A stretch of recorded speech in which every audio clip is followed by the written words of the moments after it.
je crois que c'est aussi important, tu vois, si on devait dire quelque chose par rapport à ça, c'est le fait de ne pas se mettre la pression si justement, c'est bien d'avoir des rituels, mais je pense qu'il faut aussi, de la même manière qu'il faut prendre du recul sur ces rituels, il faut ne pas se mettre la pression si on n'arrive pas à les faire. Et lâcher le fait que bah, parfois, ouais, ça peut nous échapper parce que on est humain et que qui dit humain dit faillible et dit qu'il y a des choses qui peuvent ouais, nous échapper. Et je pense qu'il faut aussi ne pas à la fois ne pas se mettre la pression et puis surtout ne pas se mettre en péril, entre guillemets, si jamais on n'a pas réalisé notre rituel. Et ça, je pense que c'est très vrai dans la performance, tu vois, d'un artiste ou d'un sportif. Ce jour-là, comme par hasard, il n'a pas eu le temps de faire son rituel. Et quand même, il doit y aller, il doit faire sa performance. Et du coup, comment est-ce que je trouve en moi la force intérieure pour réussir à faire cette performance? Je pense que ça, c'est intéressant de se dire, ouais, de lâcher aussi par rapport à ça, de lâcher prise et de dire, OK, j'y vais quand même si j'ai pas fait mon rituel, quoi. Et c'est là où je trouve que Mhm. c'est hyper ambivalent et hyper nuancé. C'est à la fois d'en avoir pour se donner comment dire, ouais, de se mettre dans le mood et puis en même temps de se dire, mais si c'est pas là, c'est pas grave. Ouais, ouais, carrément. Bah, en fait, il y a quand même un besoin de contrôle aussi. Tu vois, il y a quand même, on va pas se mentir, il y a un effet placebo, hein, quand, tu vois, quand tu as aussi ce genre de préparation, mentale et cetera, qui reste néanmoins très importante, hein, évidemment, la préparation mentale, je crois que c'est même le plus important en vrai, tu vois? Hem, En dehors de maîtriser l'activité évidemment. Mais oui, oui, il y a ce truc de, heu, si, mon rituel il saute, comment je réagis, quoi? Et ça pour le coup, ouais, c'est contrer sa routine et cetera pour voir, appréhender un changement parce que voilà, tout n'est pas toujours carré dans la vie.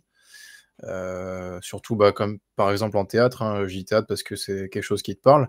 Mais j'aime bien enfin les acteurs quand ils parlent de pièces de théâtre, ils disent toujours que c'est pas la même représentation à chaque fois, même s'ils la répètent, 40, 50, 60 fois dans l'année. Mmh. Ils disent à chaque fois que, bah, selon l'ambiance, selon dans le mood dans lequel ils sont, la journée qu'ils ont passée et cetera, le public forcément qui n'est pas le même, qui va être plus, chaleureux des certains Mmh. soirs et d'autres, moins. Donc c'est ça qui est intéressant aussi, c'est de se dire que chaque performance, qu'elle soit artistique ou sportive, en fait, elle n'est jamais la même, quoi. Il y a ce côté très, carré dans l'entraînement, machin et cetera.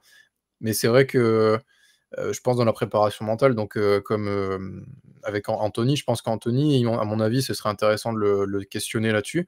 Mais à mon avis, je pense qu'il contre certaines habitudes pour voir comment son athlète ou son enfin oui, il coach pas Mmh. d'artiste, je crois Anthony, mais comment son athlète réagit quand, bah, il vient perturber cette habitude, quoi.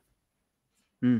Ouais, ouais, comment tu gardes mais c'est intéressant ce que tu disais sur le contrôle, quoi. Parce qu'en fait, du coup, Mmh. je crois qu'il y a aussi ça chez beaucoup de personnes, c'est qu'on se crée des rituels aussi pour, garder un semblant de contrôle et pour se donner l'illusion qu'en fait, c'est nous qui avons la maîtrise sur le sujet. Alors que le rituel, il est pas là Ouais. pour ça, je pense. Le rituel, il est là pour ouvrir une porte, justement et du coup, peut-être que ça va faire la passerelle avec, la 2e notion qui est celle de croyance. Je pense que le rituel, il est là pour ouvrir une porte entre nous et l'invisible, tu vois?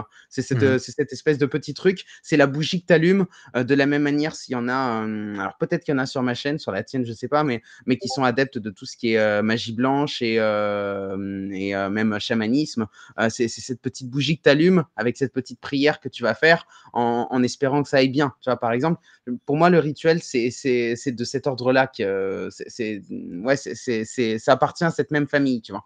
Et Mmh. c'est pas grave si c'est pas là, on en revient à ce qu'on disait tout à l'heure, mais je pense que ouais, c'est ça, c'est ce qui permet de passer la porte, de pousser la porte d'un monde à l'autre, de basculer d'un univers à l'autre.